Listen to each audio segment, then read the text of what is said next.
Grazie, onorevole Ziobro.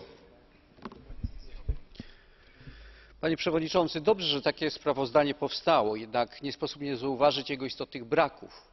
Brak jest bowiem w tym sprawozdaniu konkretnych i wymiernych zachęt do budowy gazociągu Nabucco.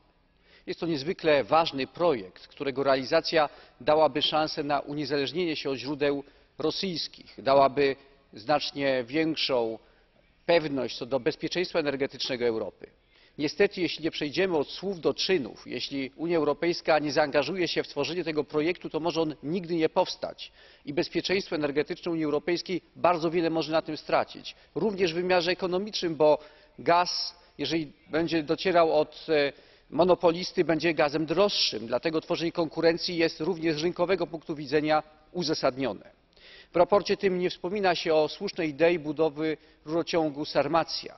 Nie ma też w ogóle mowy na temat ogromnych złóż gazu łupkowego, które znajdują się w Europie, między innymi w Polsce, których wydobycie dałoby niezależność w sferze bezpieczeństwa Unii Europejskiej również. Ten gaz warto wydobywać i warto myśleć o jego infrastrukturze na przyszłość. Dziękuję.